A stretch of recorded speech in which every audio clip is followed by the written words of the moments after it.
Okay, so week 9, unit learning outcomes or ULO. At the end of the unit, you're expected to first know the importance of improved maternal health. Second is to discuss how to combat HIV, AIDS, and other diseases. And C is identify coordinated agencies to sustain community development. So, okay, let's start. So, starting, the following are terms to be remembered as we go through in studying this unit.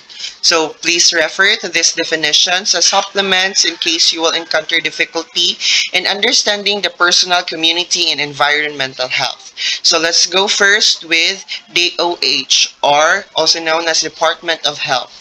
It is responsible for ensuring access to basic public health services through the provision of quality health care and the regulation of providers of health, goods, and services. So, DOH plays a pivotal role in the society since there's a lot of diseases happening, especially back then.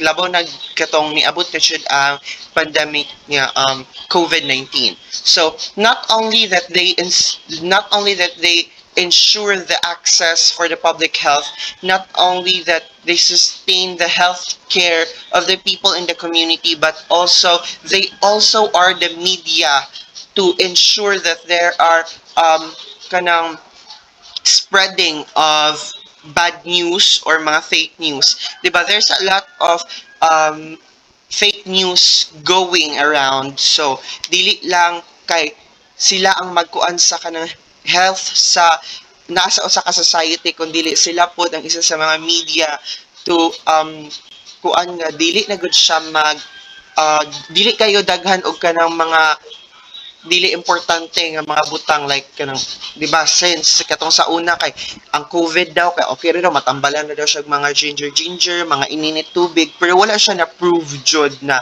kato jud siya ang mga kuan di ba so pwede nila na nga dili so mo to nga ang DOH dili lang jud siya for dili lang jud sila responsible for ensuring access healthcare. They are also responsible to para dili ma-spread ang mga fake news. Okay, muna siya. So the second one is the NEDA. So NEDA, the National Economic and Development Authority. So in Filipino, ginatawag nato ni siya og pambansang pangasiwaan sa kabuhayan at pagpapaunlad, abbreviated as NEDA, is an independent cabinet-level agency of the Philippines government responsible for economic development and planning. So NEDA is one of the cabin level of gibuhat sa tong Philippine government. So ang NEDA, they were responsible for the work of the Filipinos, the economic growth of the Philippines, sila na. So ang NEDA, one of the very kuan ani nila is to kanang ang poverty jud since there's a poverty hits diri jud sa ato kay very low kayo ang income when it comes to economic development here in the Philippines. So ang NEDA gibuhat ni siya for especially katugong kanang mga farmers o isa dyan siya sa ginabuhat sa mga farmers nga kanang gibuhat ni siya for the farmers kay para di ba na magoy uban nga kanang kuan sila nga mahal kayo ang mga palitunon for kuan niya barato ra kaayo murag ang anak god kanang ginaplan dyan nila sila ang nagaplan for an economic growth of the Philippines. So now let's proceed to PAPCOM. So the PAPCOM is the Commission of Population. So that's POPCOM. The Tandem of Responsible Parenthood and Family Planning is the basic program of the Philippine Population Program or the PPP. So ang POPCOM, they were responsible for the population. Also, mo ni sila ang mga tao nga god sa mga population kay para dili pud kayo ing-an ang poverty. Because we know that the main cause of the poverty is that the mainly cause of the poverty is ang kadaghanon jud. So ang population jud naiuban nga bisag dili nila masustain ilahang needs pero hala sige ra gihapon birada ra gihapon og taman diba naing anak tapos dili na nila masustain dili na nila makuantong ilahang mga anak. So there comes nga makuan na jud ang poverty diri sa ato. So ang POPCOM, they play a pivotal role in the society. Sa naay kanang sila ang nagatudlo og kanang mga family planning and everything, kanang makakuan gud sa atong population nga dili kayo ing ana jud siya kadako ang population for us to dili na to matagamtaman ang poverty. So muna siya. So the PMA. So PMA is the Philippine Military Academy, is the training school for future officers of AFP. So since then katupad yung mga kinanununuan pa jud nato nga gitatag jud ni siya sa una pa jud. So ginatawag jud daw ni siya. So according to my research, at ginatawag ni siya og Militarya Academia. So mo ni siya ang PMA. So ang PMA is diri nag-train tong mga tao nga gusto gud mag Navy, gusto mag kanang army and everything. So diri kay para mas mahasa nila ang ilahang kanang training, ilahang makuan ilahang skills, kumbaga. So ingana ang gamit sa PMA para mahasa ilahang skills to for those people na nag-enter ing ani nga gusto mo ma-army, gusto ma-navy, is para mahasa ilahang skills and also para kanang ma-ready na good sila in the future. So that's the PMA. So yun lang, upat lang to siya kabuok, but it is very important. So thank you and hope you learned something. Hi, I'm Check Concon, and my assigned topic is all about DepEd, DND, and DBM. First is the DepEd.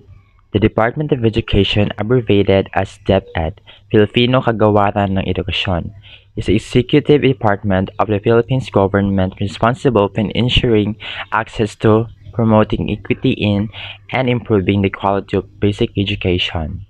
Education for sustainable development promotes the development of knowledge, skills, understanding, values, and action required to create a sustainable world, which ensures environmental protection and conservation, promotes social equity, and encourages economic sustainability.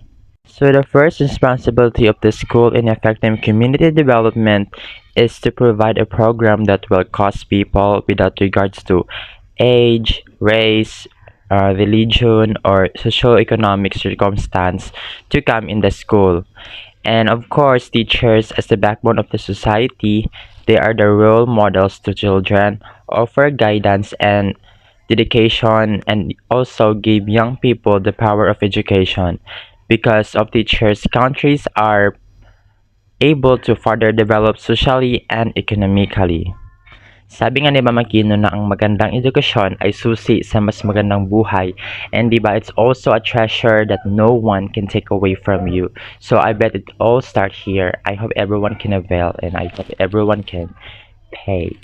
So let's go with DND, or the Department of National Defense Philippines, responsible for guarding against external and internal threats to peace and security in the country.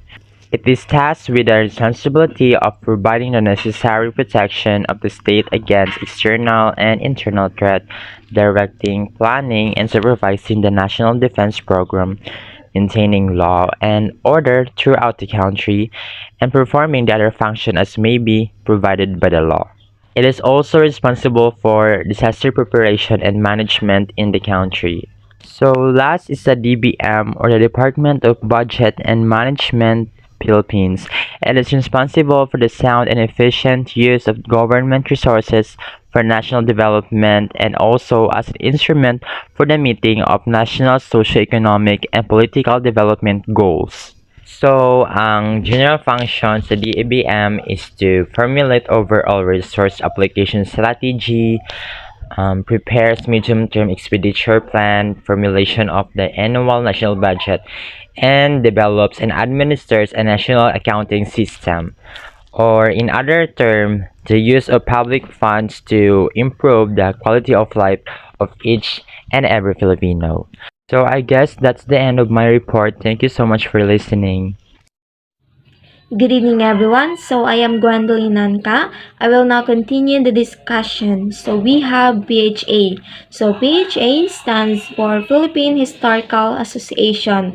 So in Tagalog, it was called as Kapisanang Pangkaysaysayan ng Pilipinas. So it is a professional association of historians in the Philippines and is considered one of the oldest association or organization of historians in the country. So it was founded on September 18, 1955 by members of the Philippine National Historical Society. So this association is a non-stock, non-profit, non-sectarian, and a non-partisan organization. So the objectives and purpose of this association are first, to promote and propagate historical knowledge and studies. So this association was created to promote spread knowledge about the Philippine history and cultural heritage, and also to encourage everyone, foster, maintain, and support scholarly research on any area of Philippine history. So one of the issues sa una and until now is a lack of study, teaching, and writing of history. For example, katong PBB nga nag-viral sa una, katong history quiz nila. So, naipangutana dito kung unsa daw tawag or asa daw mas kilala ang katong tulo ka pari. So, imbis gomborha ang correct answer ato, so nahimo na hinoon siyang mazuha. So that's the example of lack of knowledge about the history, labi na sa tuang mga Filipino heroes sa ilahang mga life background. So that's why kaning association is ginapromote nila ang Philippine history. Nag-establish sila mga learning guide, nag-create sila mga foundation, conference, journals towards the effective teaching of history. So one of their promotion is the Rizal Law. So it is teaching of the life and works of our national hero Jose Rizal, so which was eventually mandated under Republic Act 1425. So na-include na siya sa tuang curriculum just to promote the history and enhance the teaching of history. So the second objective and purpose are to collect and preserve relics, manuscript, documents, and the like pertaining to the Philippines. So this association was created also to bring again or bring back or to preserve history. It is a preservation sa mga works sa tuang mga kanunuan, to value them. So sa una, one of the issues sa ilahang association or organization is naman na sila ginatawag nga historical bulletin. So sa ilahang historical bulletin is ang issue dito is kakulangan or wala na recognize or na honor ang atuang mga heroes.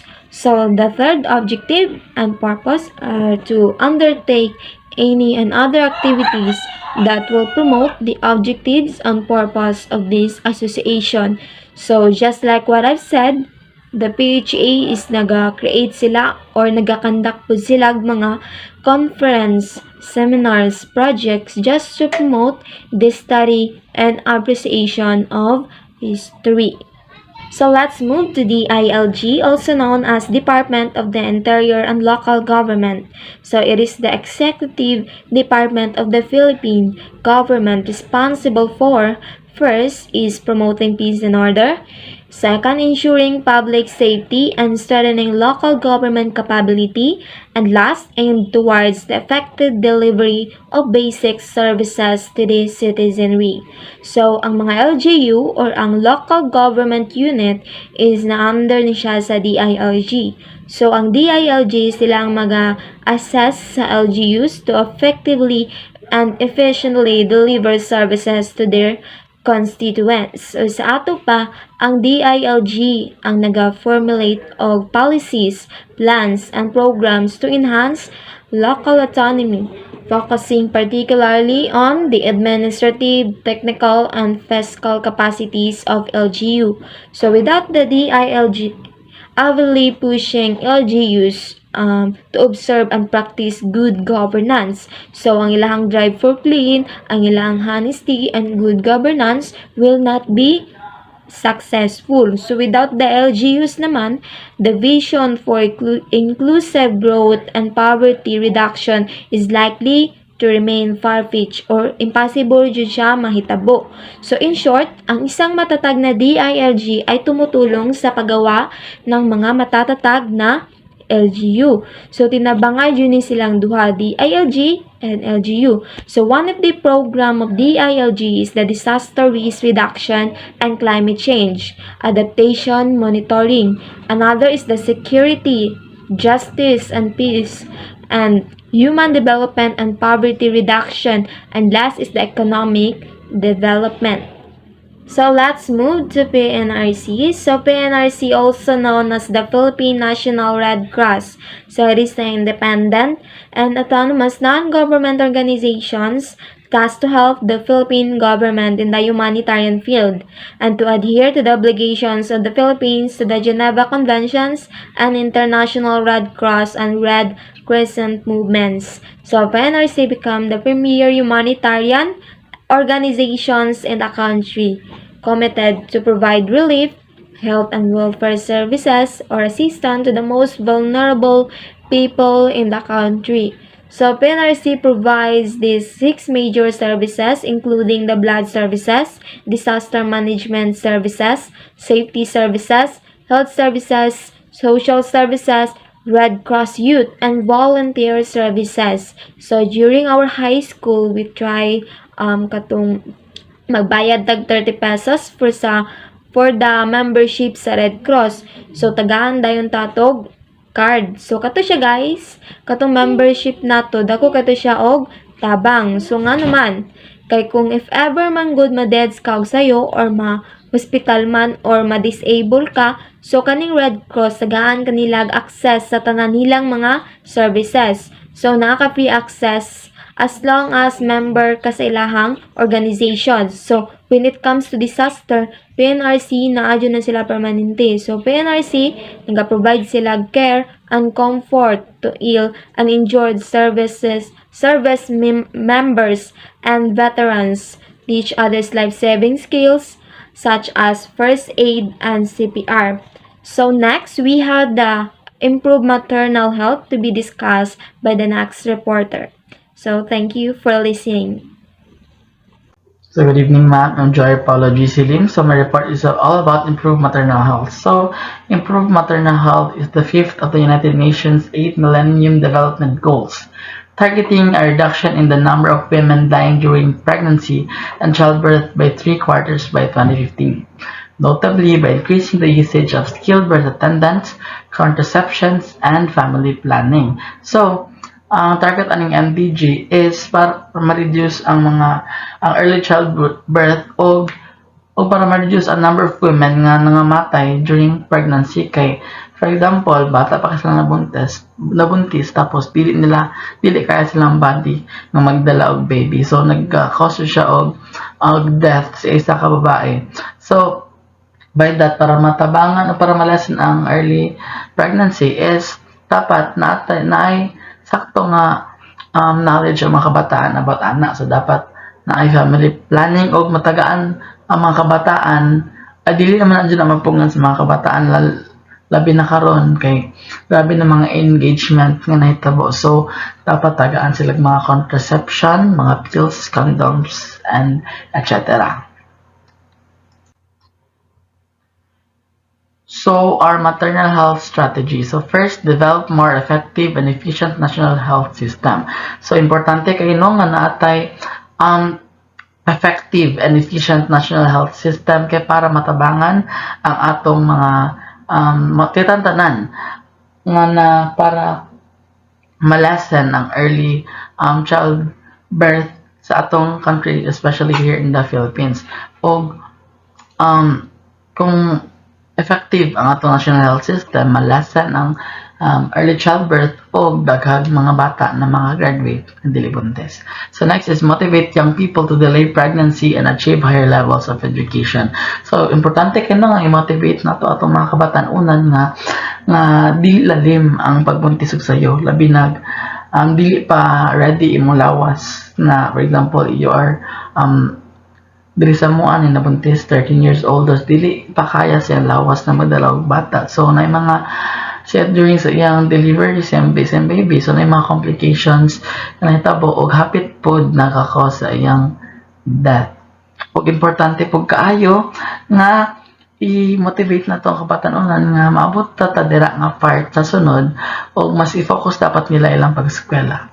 So next is support increased use of reproductive health services, focusing on assisted deliveries and family planning. So like what I've said earlier, na importante kay ang family planning, especially sa mga kabatanunan nga dili pa ready sa mga obligations, dili pa ready na mag-atiman o makabuo og isa ka pamilya, especially when wala pa sila nakagraduate o bata pa sila. So importante kay no nga makabalo sila sa tama nga time o tama nga way na para dili sila ma-disgrasya, like di sila mabundis sa iyo.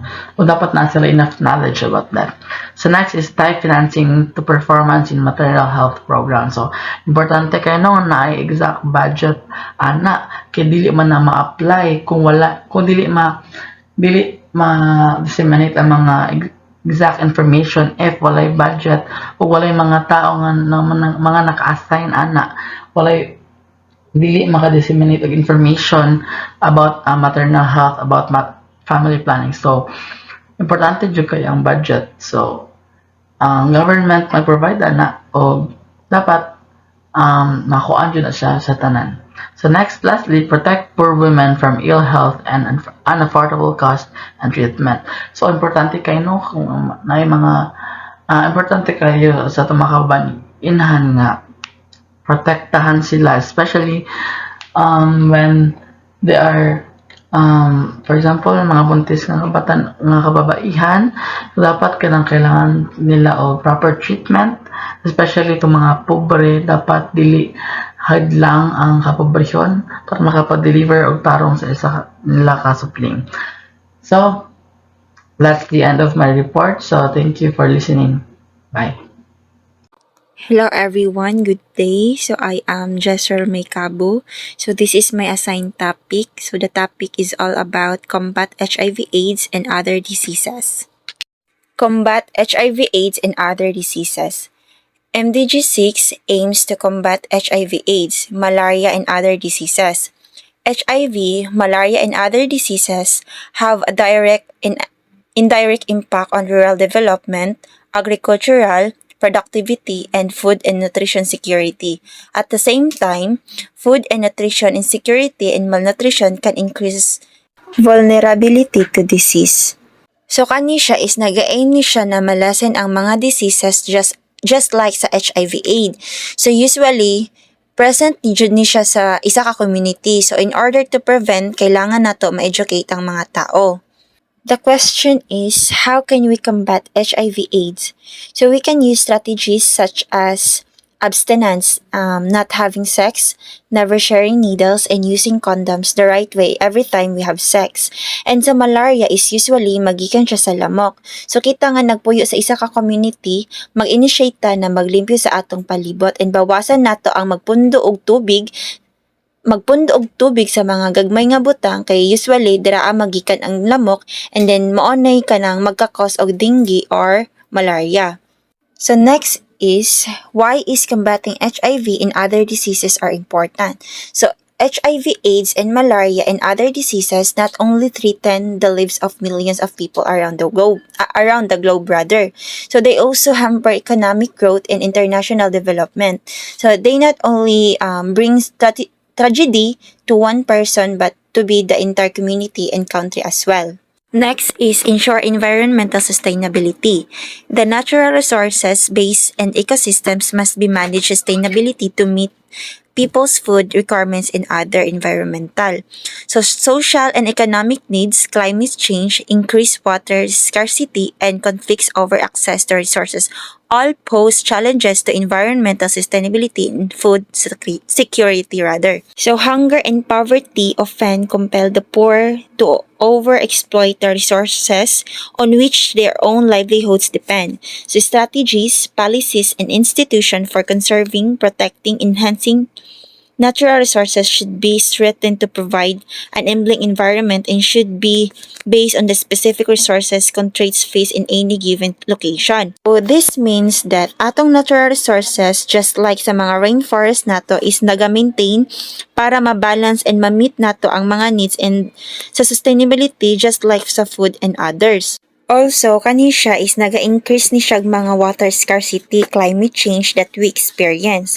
So, it should be awaken us na dapat pangalagaan nato ang atong mga natural resources. Last is Global Partnership for Development.